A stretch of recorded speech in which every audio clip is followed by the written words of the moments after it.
Hello, everybody, and welcome to the fourth and final event in our four-part series on the public humanities in higher education. We are glad you're here. I'm Youre Oliver, the Research Associate for Humanities for All, which is generously supported by the Andrew W. Mellon Foundation. And through Humanities for All, we advocate for and support publicly engaged humanities scholarship and work on campuses and in communities. And today, I'm pleased to be joined by three people who each have different perspectives about assessment and the public humanities. Lily Wilson is the Humanities Career Diversity Postdoctoral Fellow at Wayne State University and the Managing Director of the Wayne State Humanities Clinic. Gigi Naglak is the Director of Programs at the New Jersey Council for the Humanities.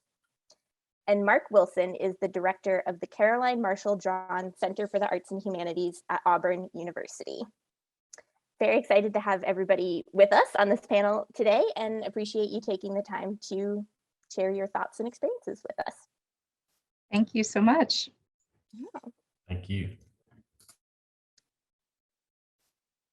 So the previous events in this webinar series have focused on a range of topics related to the public humanities. The first was on starting points for building a publicly engaged humanities practice.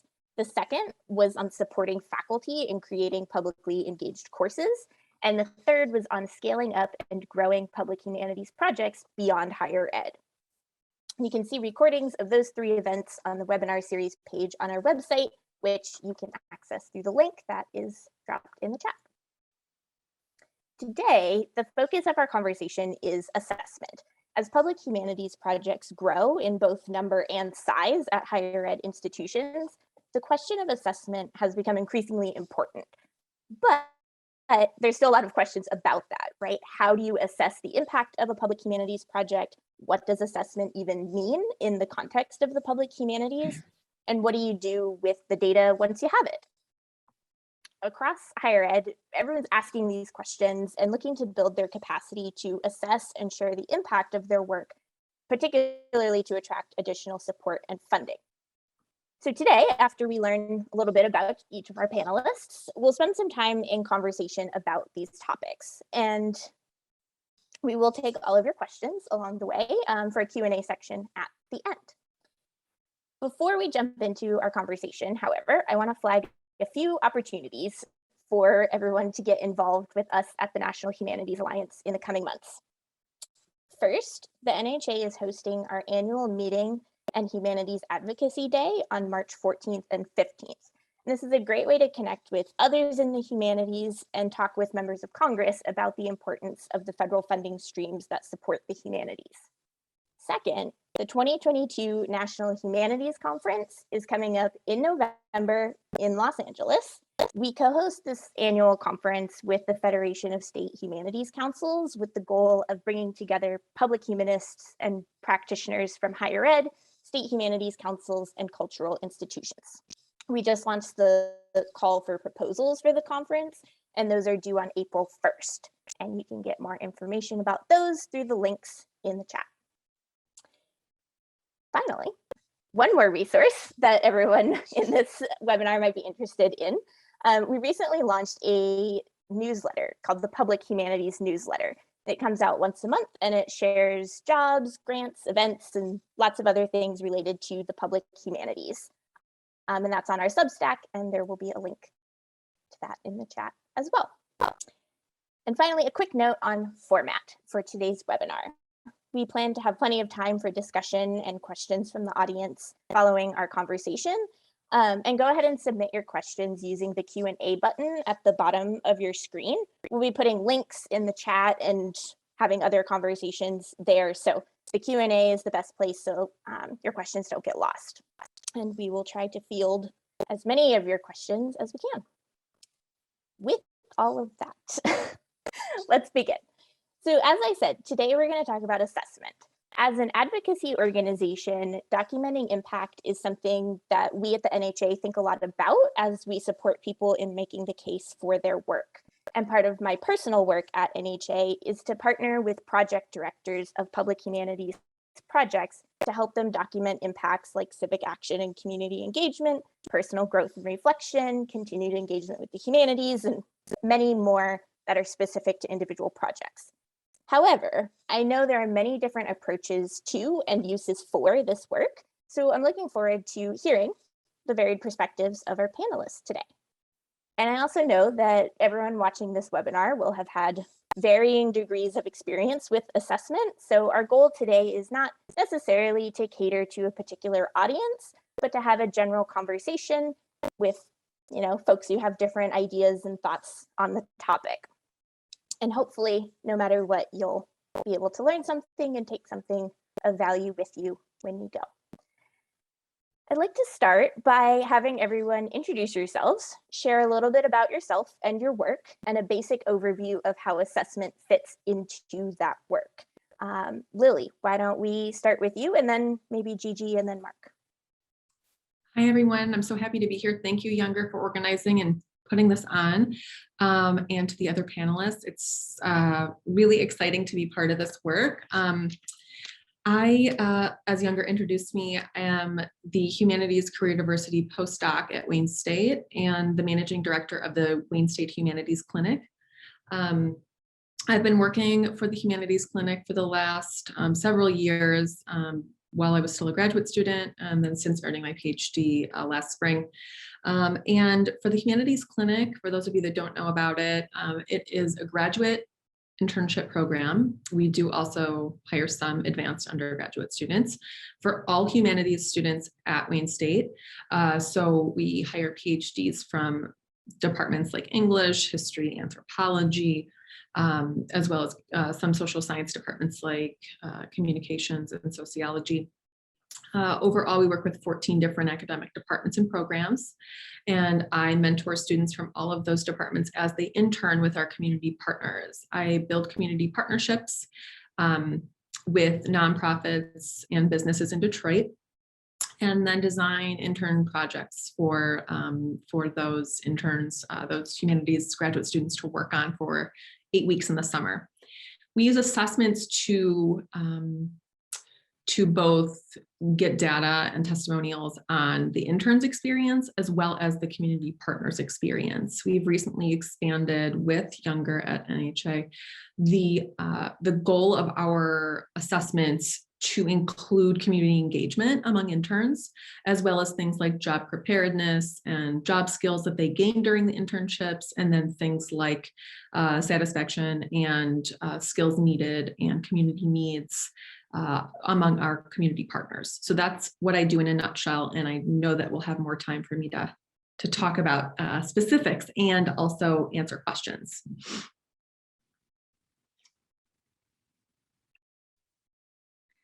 Thanks, Lily.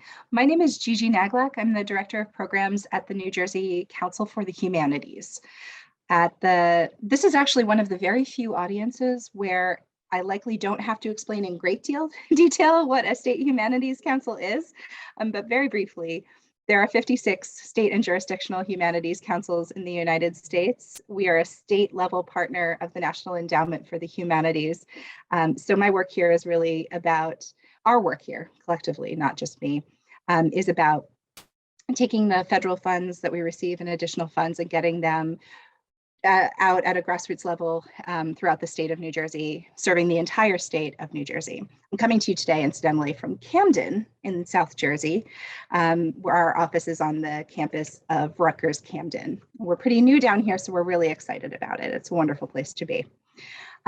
I personally have been at the New Jersey Council for the Humanities for 6 years, after over a decade in the museum world. My background in the museums is in education and public engagement in particular. So I come to my position having worked in the position that many of our grantees and program partners are in, since we work with a lot of museums and other publicly facing institutions like those. I'm also incidentally a theater producer and performer, which has surprising relevance to the work that I do sometimes. In my position here as Director of Programs at the New Jersey Council for the Humanities, I am responsible, of course, for evaluating the programs that we run and the impact of that work, including our grants program. We have a community-based history program called Community History, and a number of other programs actually that we're in the process of building and rolling out. But another important role that humanities councils play, including the New Jersey Council, is in helping our grantees and program partners to do their own assessment work. And certainly I think the perspective that I bring to this council in particular is that one, is as sort of a voice and a representative of a lot of the smaller institutions, smaller humanities institutions that are doing their publicly facing work. So it's a pleasure to be here. Thank you for inviting me, Youre. I really appreciate it. And thanks to NHA for your continued excellent work. Hello, everyone. Mark Wilson at Auburn University. I too am thankful to be on this panel. Thanks, Youre, for organizing this, and really excited about hearing more from Lillian and Gigi, because in the preparation for this panel, I've already learned so much already. So stay tuned. There's lots to learn, and I'll try to add something as well. So I direct the Caroline Marshall Draughon Center for the Arts and Humanities in the College of Liberal Arts at Auburn University, which was founded in 1985 as a part of our land grant mission as a land grant university to really try to level the playing field between communities regarding the public programming that can become a part of a community through a university. And so partnerships are what we are about. We maintain a historic house, an 1847 home that I'm in right now, and we interpret that for the public. We offer programming in another building as part of our center, where we are always in consultation with departments and in partnership with communities to provide arts and humanities experiences. And so a lot of what I'll be talking about will be thinking about the public facing aspect from a university's perspective regarding assessment. And when you say assessment on a university campus, there's hardly any other word you can say that makes people run, because oftentimes it feels like an unfunded, because it is an unfunded mandate, not every time, but oftentimes. And so people are not really eager to have these kind of conversations. But in this public humanities work, I think all of us will agree that we're always assessing our work for our stakeholders, but also for ourselves, really as a core humanities endeavor, seeking to do our work more equitably and more efficiently, and ways of building those connections that, so I would suggest we're always assessing our work, even though we may not call it that. But delighted to be a part of this. Thanks. Awesome. Thanks so much, everybody, for joining us. I really appreciate you taking the time to not only be here today, but also all the time it took to prepare and think about everything. So very glad to have you all with us. So let's start at the beginning. What does assessment mean in the context of the public humanities? And in that context, what does it mean to measure the success of a public humanities project? Gigi, do you want to start us off on that one? Sure, happy to. So from my perch here in our State Humanities Council, and particularly honestly as a funder of public humanities programs, I see that it has been very difficult for the kinds of organizations that we work with to implement good assessment. And I think there's a number of reasons for it. The biggest single issue that I see is that in a lot of cases, there doesn't seem to be a strategy for assessment and a real and an overarching plan for assessment within an institution for a program. It tends to be very, very fragmented. So in a lot of cases with the types of organizations that we work with in particular, and frankly, the types of organizations that I worked at prior to coming to the council, the assessments that we were doing were quite fragmented, right? So you're assessing one particular program or one particular aspect of one particular program, but not thinking about how your programs work collectively toward institutional goals. Very often, assessments were built after a program was completed, after a program plan was completed, or even while a program is being implemented, rather than assessment being sort of built into the process of creation. And then, I mean, you already alluded to this a little bit, Mark, but the lack of expertise on how to do assessment. Right? What does it mean? What's the difference? We talked about this a little bit before too. Evaluation versus assessment. These words have different meanings. And again, from a public humanities point of view, in institutions, and particularly in small to mid-sized institutions, models for assessment are thin on the ground. Information about assessment and evaluation that tends to come from larger organizations like colleges and universities that are doing spectacular work related to this. It's hard to figure out for a lot of these smaller institutions how this applies to their work, and to that kind of work. Tends to be more academically focused rather than necessarily connected to the more public goals. So I really think there's so much opportunity for engagement around how we build out good models for assessment.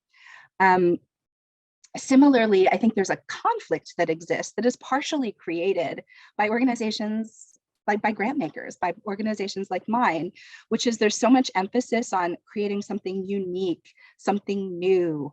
And from an audience engagement point of view, there is a big push toward this as well, right? You want it to be unique, you want it to be different, which then ends up sort of focusing our attention on how we're different rather than how we are similar. So how we can find ways that we're supporting broader goals, right, within our institution, within the types of institutions that we're connected to, within broader ideas of the humanities. So I think it's complicated. I think it's what ends up happening is it ends up being very fragmented, and it's hard to know where to begin.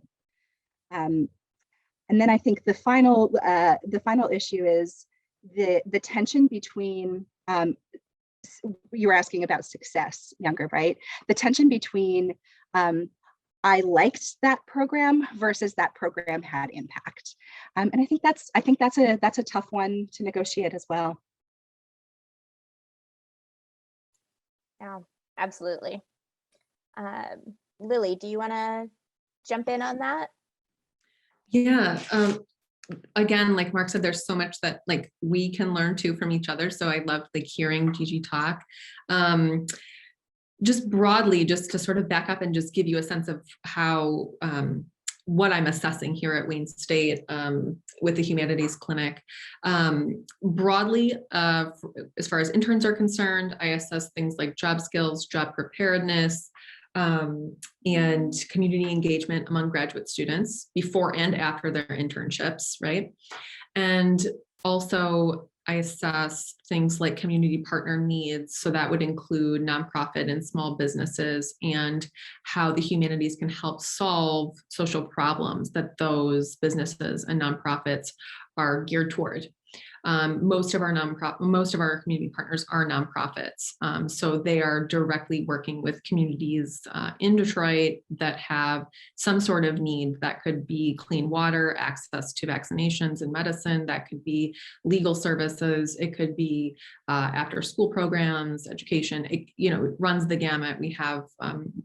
We've built almost 60 community partnerships in the last few years. So it's a range, right? So trying to figure out how we can meet the needs of those groups using the humanities, using skills that students already have from the classroom. So that looks like things like focus groups, surveys, obviously, which are, of course, none of these things are foolproof. As Gigi mentioned, trying to sort of figure out the best way to assess these things is very complicated and complex, and there are not really good models for this. But we found that a combination of things together works best at giving us some sort of broad picture as far as the interns and the community partners are concerned, and how we can adapt and make changes year to year or even month to month to meet those needs. So focus groups, surveys, testimonials, and then also pre-pandemic, but we're planning on some sort of community event where we can have interns and their community partners make short presentations to anyone that wants to come and talk about the work that they're doing, to sort of hear their experiences in concert with one another and just sort of combine those things in a different format that's not, on paper or data. So we use a combination of those things. I hope that answered the question. And again, I can elaborate later, but I want to give Mark a chance to chime in. And I think it's interesting that it feels like part of the conversation around assessment is figuring out the power imbalance that is often there, because Lily, you're talking about trying to understand from community partners and others the value, the impact of these things. Well, they have to have the freedom to say, hey, it ain't working like you thought it was working, that kind of thing. And in Gigi, we all work with funders like your organization, and we would really like for you just to know the wonderful things we've done rather than the challenges that we faced. And so if we can really have honest conversations about what we anticipated and what didn't work, then it feels like we could do that. And we do that in our own context, but we don't want that publicly because we want you to fund us again. But what I hear you saying, Gigi, is that you really want us to be honest because you want to know the impact. And that doesn't mean we won't get future funding. It means you might trust us more with your money because we do have a plan, we have a strategy, and we're willing to say where we went wrong. Yeah, if I can just jump in very briefly, I think that's right, Mark. But I'm also speaking from the perspective of one funder, right? I don't know. I think that's changing. Generally speaking, there's a real emphasis on that in philanthropy, but it's certainly not universal, and it's foundational. That power dynamic is a foundational problem. I couldn't agree with you more. A lot of our funding, most of our funding comes from internal sources of funding. I shouldn't say most, because we did just get a big grant last year from outside. But it's interesting to hear Gigi talk about external funding primarily when I'm working in a university, as is Mark, where the money is coming from places like our OVPR, our College of Liberal Arts and Sciences, our graduate school, and where else? I'm missing one, and I don't want to give everybody credit for giving us money, but anyways, we have a lot of internal funding. Our program, the Humanities Clinic, began as a National Endowment for the Humanities Next Gen PhD initiative, and it's currently being sustained by internal funding and a CGS New Paths Initiative grant. So it's a combination of things, and there was a period of maybe a year or two. I'm sorry, the American Historical Association also did fund part of this for a while. And it's every group is looking at different things. External funders want to see certain data, and then internal, they want to see things like campus to community connections, but primarily job placement among their graduates, among their alum. So you find, we're constantly using the data that we have in different ways, depending on the funding that we're applying for. And I don't know if that's, as relevant for Gigi and Mark, but it certainly is for me, where I find, I'm constantly thinking about, is this even relevant to this grant that we're applying for? Or does, the OVPR really, is their focus really going to be on, community engagement among interns, or is it more just the job placement? There's many factors, but that's from where I sit, that's where I'm seeing these things, these complicated things and conversations taking place. And Lily, I think that what you're saying is still relevant for external funders as well, because different funders are going to have different priorities, of course. But the aspect, but something else that you brought to my mind is the different, even within a college or university. We work with a lot of colleges and universities here, but the ones we hear from are not the ones that are being funded by their own university, frankly, right? So where even within the context of a college and university, are you going to have sources for your own funding, or are they going to have to come from an outside source like your state humanities council, the NEH, et cetera? That's right. Yeah, that's so true. Yeah. I want to give Mark a chance to chime in. I have so many things to say, but you're absolutely right. It's not just the internal fund. In fact, our internal funding, I'll just say this and then let Mark take the floor, but our internal, their investment is in graduate student is in the students at the university. That's their primary concern, right? An external funder is going to be maybe focusing on a broad social problem that the humanities can solve, or Right. Something like community engagement, or something, everybody has their own sort of angle. But yes, absolutely, it's actually more diverse. The needs and the tailoring is actually more diverse when we get outside the university into external funding.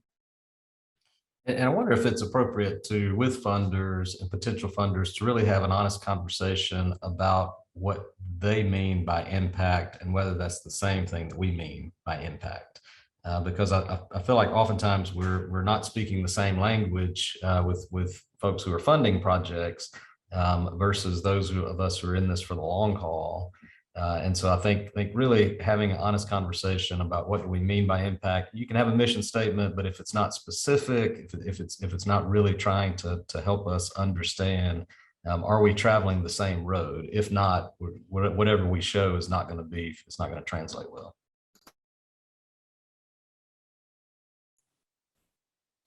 Yeah, I think this is great.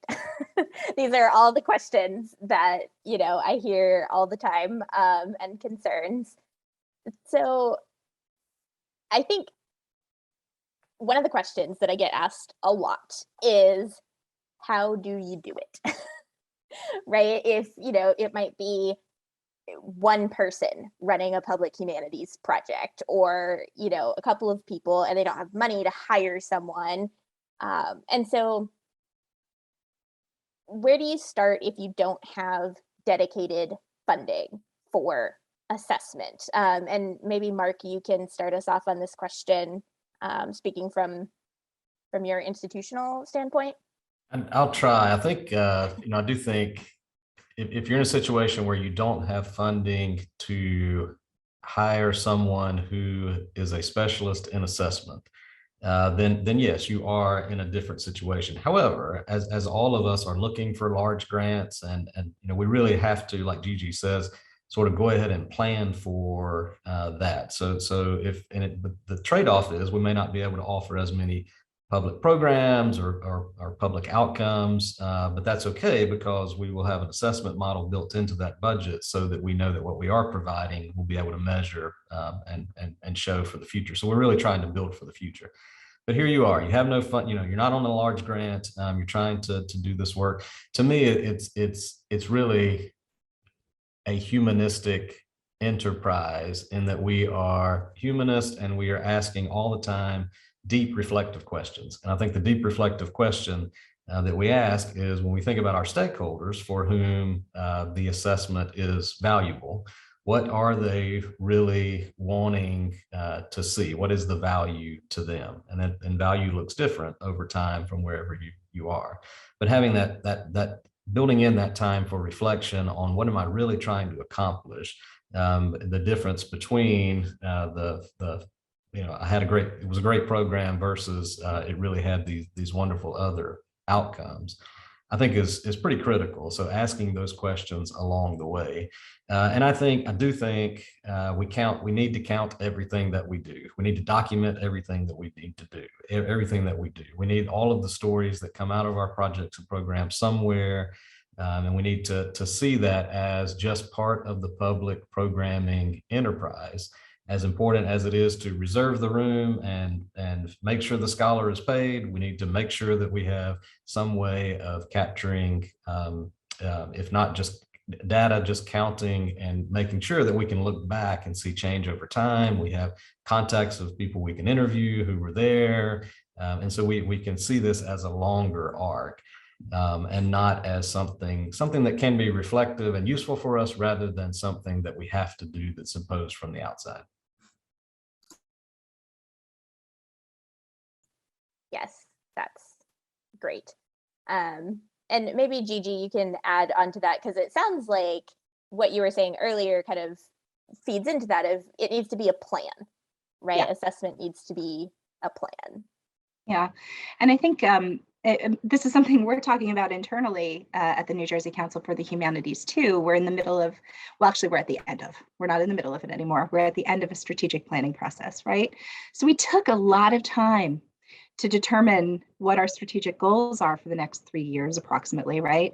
So now, in a lot of ways, we're making sure we need to take the time to make sure our programs are aligned with those goals, or do they need to be adjusted?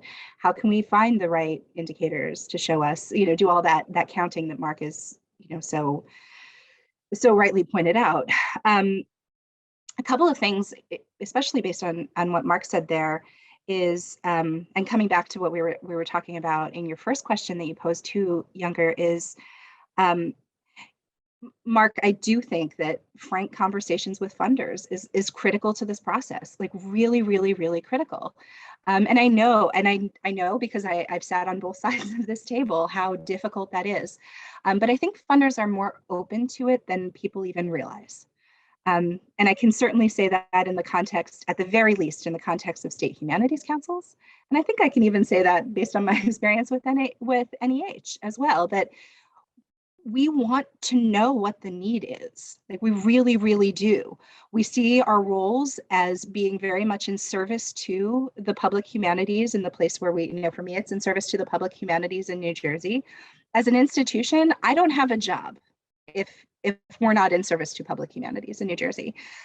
So if I'm going to do a good job we end up working primarily with organizations rather than directly with individuals. So if I'm going to do a good job supporting public humanities organizations in New Jersey, I need to understand what the needs are. So those frank conversations are invaluable to me, absolutely invaluable. What I see as being what you need is not actually necessarily what you do need. Sometimes we do know really well, sometimes it's very obvious, whatever, but often it really, really isn't. This is also a place where I see funders as far as the need for better evaluation planning, for better evaluation processes, for like supporting assessment in general. This is a thing that I think funders have a responsibility to step up for at this point. We're not going to be able to talk about big impacts, like how the humanities benefits our lives, if we don't have some of this assessment data. So to some degree, this is now a responsibility that funders have, and I think that is increasingly clear. Like I think that is happening, but it bears repeating for myself as well. Yeah, I'm going to get to you, Lily, in 1 second. But Gigi, I wonder if you could follow up on that just a little bit and say, let's say someone is currently in the middle of a project that's been funded by the council. Sure. And they didn't build in assessment, funding for assessment or anything. What would you recommend to someone who's in the middle of a grant and is now like, oh, I should think about this? So yeah. What would you recommend to them? Yeah, well, first of all, I think one of the reasons why we started including in our applications for grants is a question about assessment and evaluation, to seed that idea earlier, right? So this is why I'm talking about funder responsibility existing within this as well. How can we make sure that hopefully you don't get to halfway through a program before you've even thought about it, right? How can we provide professional development opportunities? We host workshops about evaluation here in New Jersey that are open to anyone here. Actually, I was going to say they're open to anyone in New Jersey, but really, now that they're happening on Zoom, they're kind of open to everyone. We promote them to people here in New Jersey. So yeah, and then what do you do? I mean, I really cannot recommend highly enough having a relationship with your funder, a personal relationship with a program officer, that if you run into a problem, or on the other side of this, if you run into a huge success, please call us and tell us about it. Usually we give out funds and then we hear nothing until there's like an official reporting. It does not have to, you don't necessarily have to wait for that. We love getting emails to hear about where your successes are and where your challenges are. Because if somebody came up to me and said, we really didn't bring in assessment like this, it's not working the way we thought it would, we'd like to spend some time on this. As a program officer, as a grants director, I would want to sit down with them and see if we can figure it out. And that might include things like connecting them with a professional to do so, connecting them with a resource like saying, have you looked at this assessment that protocol that is already developed by XYZ person, whatever, connecting them with a scholar or other professional who's involved with it, or potentially, reconsidering their scope of work within their grant, finding funding within their existing budget, or potentially, looking at another grant proposal to fund some of that work. So we can, as the grants director, we have a lot of flexibility within this to potentially make changes along the way, but I have to know that there's a problem in order to do that. And I think a lot of program officers, to a person, I can't think of somebody who would not want to work with you to try to find a solution. Great, thanks. Lily, do you want to jump in on the question of kind of where do you start on assessment? Yeah, and before I do, I just want to, what Gigi's saying is so true, even with community partnership building. At Wayne State with the Humanities Clinic, we pay the interns, the community partners do not. They're welcome to make a donation to the clinic, but our primary sources of funding are internal and then external grants. And the idea or the fact of having to build relationships with your stakeholders, whether that's, a program officer, or in my case, that does hold true for me too, but more often the day-to-day running of the Humanities Clinic, I'm working with community partners. So a director of a nonprofit, or staff at a nonprofit, or a doctor at Henry Ford Health System, or at a public school system, whatever.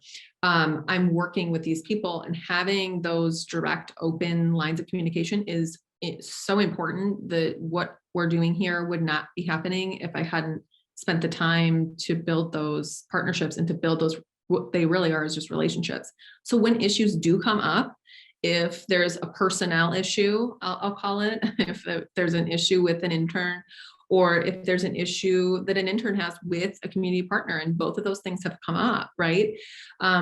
I have an open line of communication both to the interns that I mentor, right? That's first and foremost, but then also the community partners that I know, some of them now I've worked for years.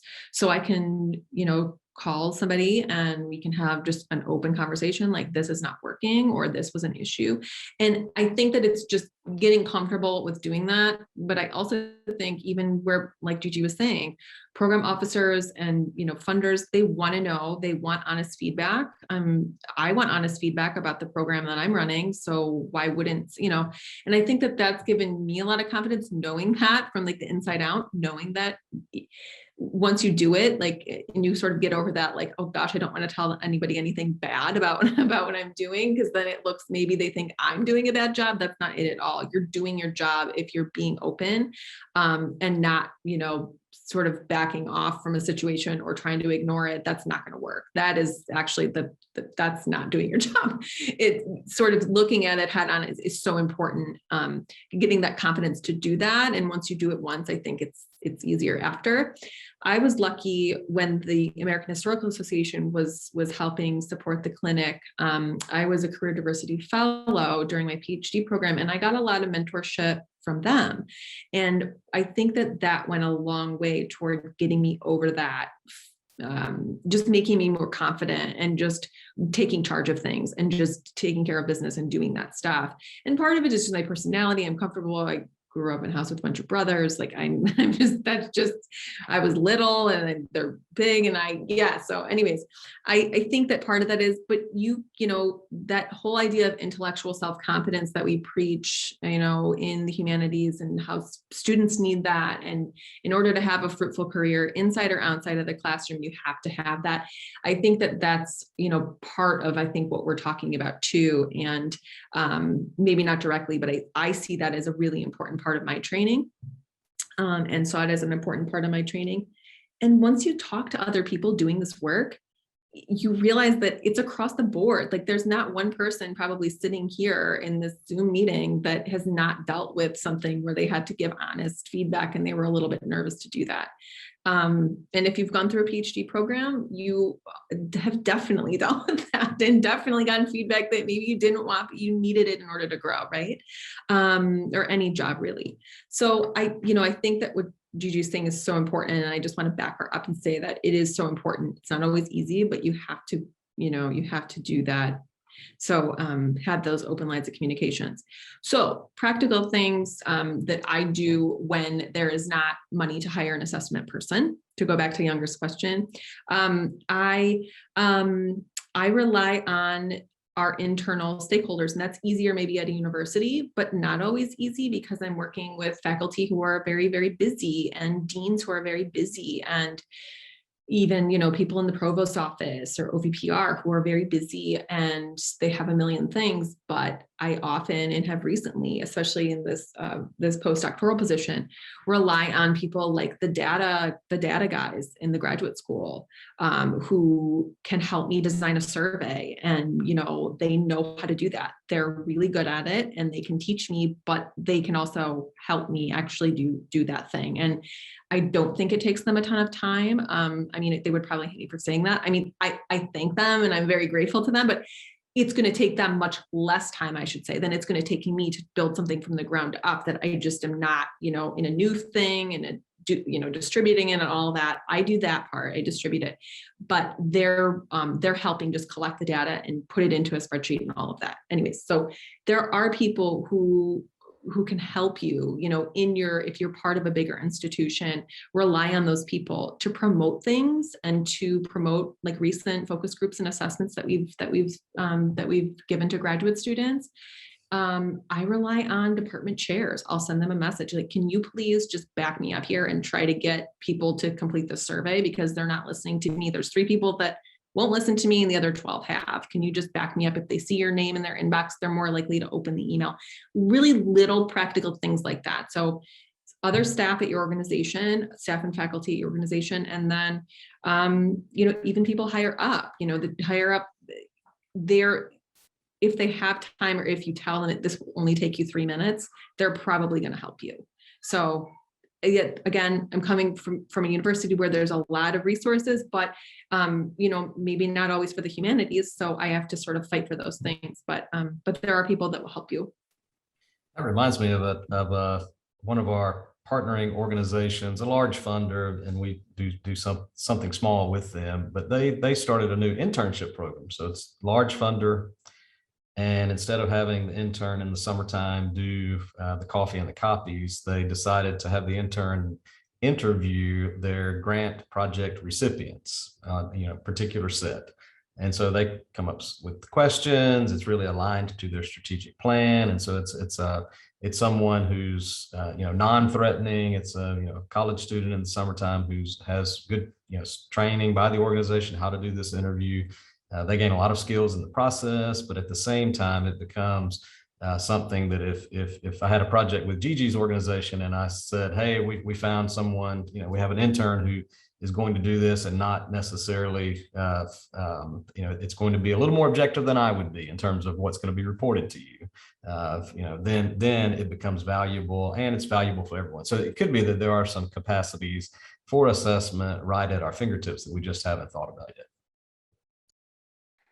Yeah, I remember, Mark, that reminds me, I wish I could remember, and if anybody knows who's on this seminar right now, please jump in. But one of the state humanities councils a few years ago just attached an evaluator to every one of their grants. So if you received a grant from, it might have been Rhode Island, maybe Rhode Island, they do great work, probably was Rhode Island, they're brilliant. You just got, along with your grant funding, you had an evaluator. And they just had, I forget if it was one person or 2 people who were doing assessment for their grants for the whole year, for a couple of years. Forgive me, the details are all a little fuzzy right at this moment, but that reminds me, Mark, what you're saying about what do you have at your fingertips that you haven't really put your finger on yet? And Lily, it's not just the universities. Also, I think that this is a great thing that in public humanities institutions like museums, where I come from, we think about the resources that exist in colleges and universities largely for their content knowledge, and forget about all the other skills that academics have that could actually help us with in thinking about, creating a logic model or creating an assessment vehicle, or thinking through, it's hard to ask questions. You need to sit with somebody and think through a question to get a good answer. And colleges and universities are amazing for having these resources built into your grant proposal. We actually place a lot of interns on data collection, assessment, analysis, testimonials for hospitals, for nonprofits in Detroit. And so we see them doing this work, and it's a skill that is often forgotten. But again, like humanists, we have to have the ability to sort through lots of information, right? And a lot of that time it's numbers, a lot of that time it's old newspaper articles. It could be a whole bunch of different things, right? But we have to be able to assess and sort of synthesize that knowledge. So I'm placing a lot of interns on projects all over the place on these sorts of things, testimonials, oral history projects, and then a lot of data and assessment. So absolutely, interns and universities, you know, are willing to go. We certainly are at Wayne State willing to go off campus and help places that need help doing this too. Doesn't answer, you know, or solve everybody's problems, but it does. Those resources are there. Awesome. So, I mean, I think that kind of it leads into the last question that I have before we go into Q&A. So maybe we can just take a couple minutes to talk about this. So once you've figured out how to do the assessment and you've actually done it, what then? What do you do with the data once you have it? And how do you use it? We talked about this earlier, to show different audiences the importance of your work. And you talked about that, Lily. So do you want to start us off on that? Yeah, so one of the things that we do every year is an annual report. And that includes all the information that I feel is necessary primarily for our internal stakeholders to see, faculty, as well as especially the Office of the Provost, OVPR, the college, and the graduate school, who give us most of our money, to see the testimonials from the interns, from our community partners, to see the data that we've collected from both, and to see how we've made changes, you know, all of it. It runs the gamut. And then anyone can see it. It's on our website, to get a sense of what we do, where our interns work, who our interns are, what home departments they come from. It just kind of is like a yearly report, right? But the assessment is really important there for then continuing to demonstrate that we're growing, that we're making changes, that we're diversifying in many, many ways. And we use that then for the following year to show our internal stakeholders primarily that, you know, this is what's happened, this is what we've done. And then in terms of external grant applications, we use that data. It's, you know, one of the first things that we talk about. You know, we bring that into the narrative or the summary of every grant proposal that we've done, big and small, to basically say, you know, 95% of our interns, you know, feel better prepared for the non-academic job market, or, you know, 72% feel better prepared for the academic job market, whatever it may be, feel better connected to their community. We use that data, that information, to just sort of present what we're doing and to sort of highlight with numbers what we're doing. Testimonials also are used for that purpose. So grants, internal and external, and then also making changes to the program. So one just very simple thing that we did that I realized we needed to do after getting some testimonials back from our community partners was to ask for a letter of recommendation from each student's advisor, which I had, you know, tried to make it very like streamlined, and just the student submit a resume or CV, I meet with them maybe, and I mentor them through the process. But there was a couple of things that needed to be ironed out for the following year. And I just thought this will eliminate and make students maybe a little bit more accountable. And I say that most all of our interns are incredibly professional and wonderful and do an amazing job. But with that many people, you're going to get, you know, we hire as many as 25 interns a year sometimes. So there's going to be things, there's going to be outliers, and solving, you know, that really cut back on, or really, I should say, increased accountability. If their advisor or a faculty member is backing them up, and then I have that, I can that's who I contact if there's an issue too. So that was just one small change that I made that I found made my job a lot easier, and I think made for richer experiences for the interns. So those are 3 ways that I've used assessments recently with the information that I've got back.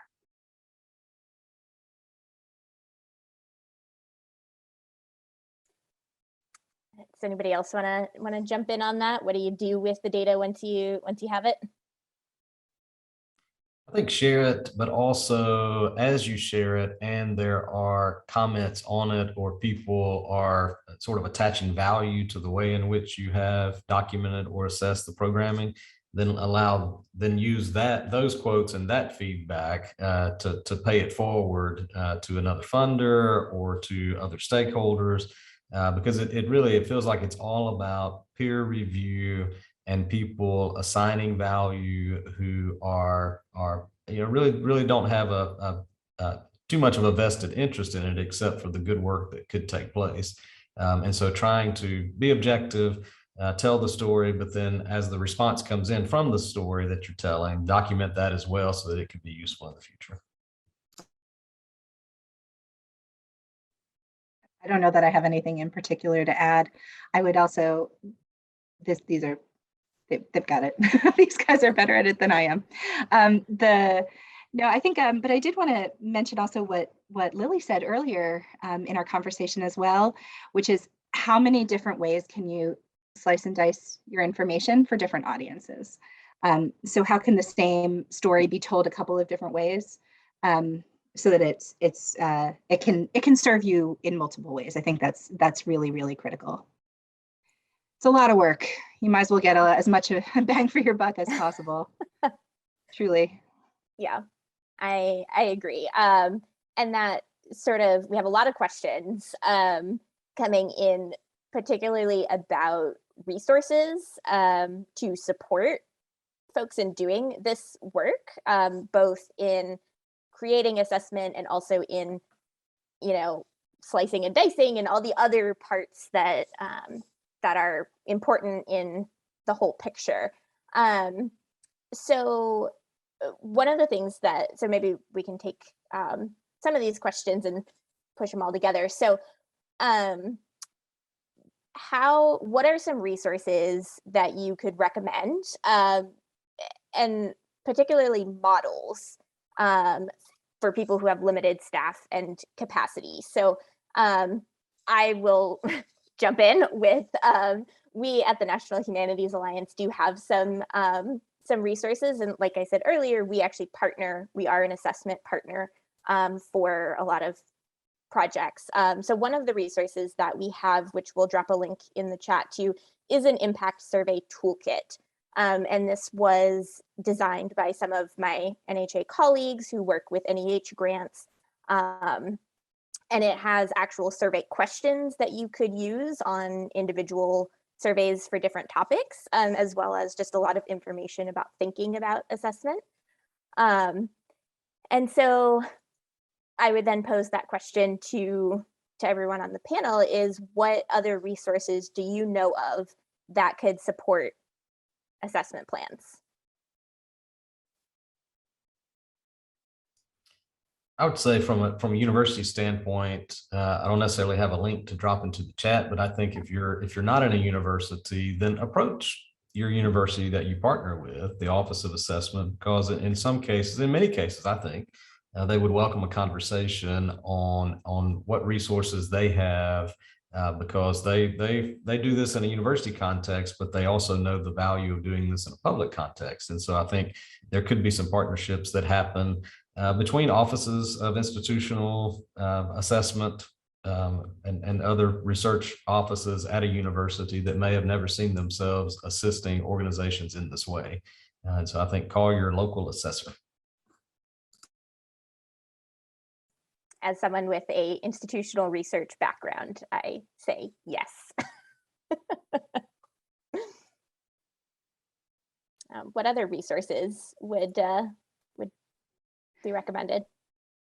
Well, I know a lot of, like I said, I come from the museum world prior to coming to the council, and there's a lot of great resources within the museum world. The American Alliance of Museums has some assessment resources, and National Council on Public History, Association for American Association for State and Local History, AASLH. Some have some good assessment tools and recommendations on their own. And I think the thing that I would say about that, and then some of the larger, I mean, the Humanities Indicators Project, HULA as well. I think the difficulty for smaller organizations in particular is it's hard to just sort of take those whole hog and immediately implement them. But if you're looking for ways of getting started, often they can provide some simple models, some questions that you might be able to either take exactly or adapt. I know that a lot of the museum assessment tools that we used were very adaptable for other non-museum but humanities-based, history-based work, for example. And then the other place that that I've found myself looking a lot is the arts does this quite well in and especially some of the larger national projects, looking at impacts of the arts. So I think there's so much. I mean, we talk in our humanities context about arts and cultural organizations, and the humanities brings a lot of that cultural world. But again, it's not necessarily a one-to-one, but you can get pretty. I think you can get pretty far with inspiration from some of these other tools that exist out there. Those are a lot of my go-tos. Yeah, and Lily, if you can add to that as well, but I did want to, I see some people dropping some resources in the chat, and I please encourage, continue to do that, and just note that you should be able to save the chat as well, so you'll be able to keep all those links.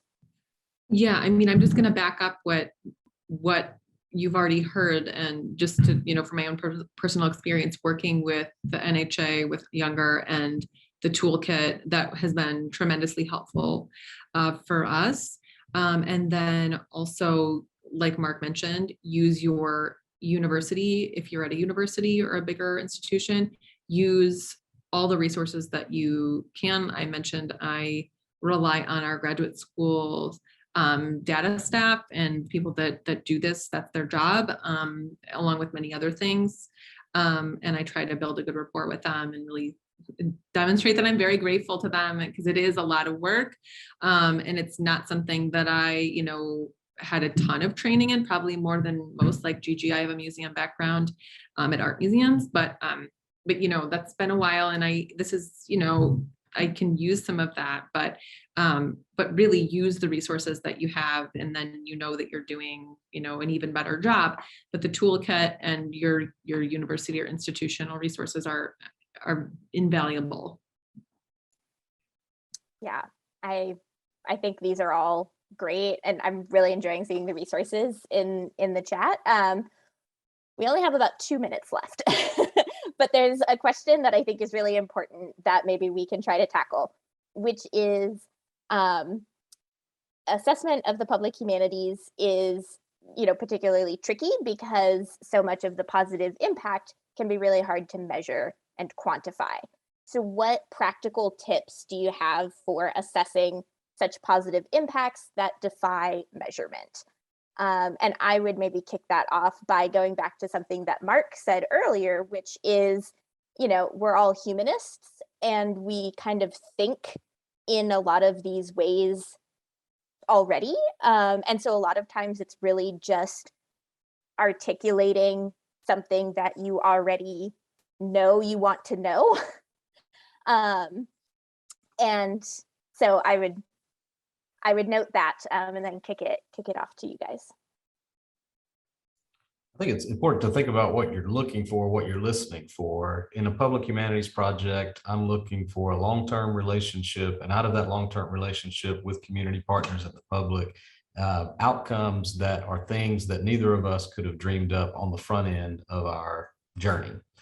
So that if we are truly working, co-creating something, then we've created something that we couldn't imagine, and document that as an outcome. And to me, that's what I'm looking for if I'm evaluating projects.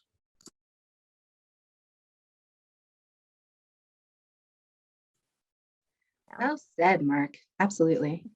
I think that's great advice. And that's kind of like coming back to something I said earlier too. How can you figure out what your goals are with your project and then make sure your assessment speaks to those goals? I think there's a misunderstanding, I think, in a lot of public humanities work that I see, that's like, unless we have changed the world, we have had no impact. And that's just simply not true. That's simply not true. Your impacts can be small and deeply meaningful. Very small things can be absolutely transformational.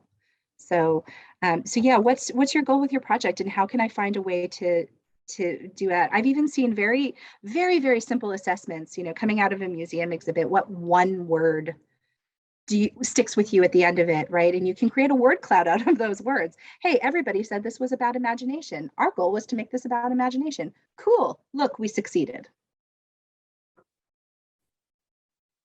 Lily, do you want to have the last word? Sure.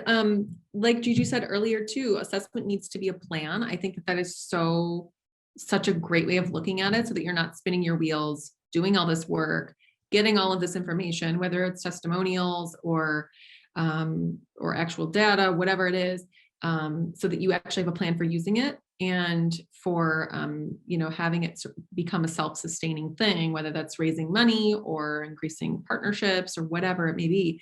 I think that having that plan is just such a good way of thinking about it from the outset, so that you're not wasting time. Yes, absolutely. Well, thank you so much. It's just after 3:00 here on the East Coast, so I think we've reached the end of our time together, unfortunately. But I want to thank all three of you for being here and very generously donating your time and your expertise. This concludes our Humanities for All winter webinar series, and we're so grateful to all the attendees and panelists and everyone who's been here since December when we started the series. And the recordings will continue to be available on our website and also on our YouTube channel. So I hope everybody stays connected with us throughout the year. You can check out our blog and come to the in-person conference that we are holding in Los Angeles. And if you have any additional questions for me or for the panelists, we'd be happy to hear from you. And I personally would be happy to help answer any assessment questions that folks have. So thank you all. And yeah, maybe we can all just drop our email addresses in the chat for a last. Thank you, Youre, for organizing. Yeah. Thanks, Youre. Thank you. Thanks, Lily and Mark. It was awesome to talk with you both. Yeah. So great to see you guys again. Take care. Definitely. Thanks, everybody.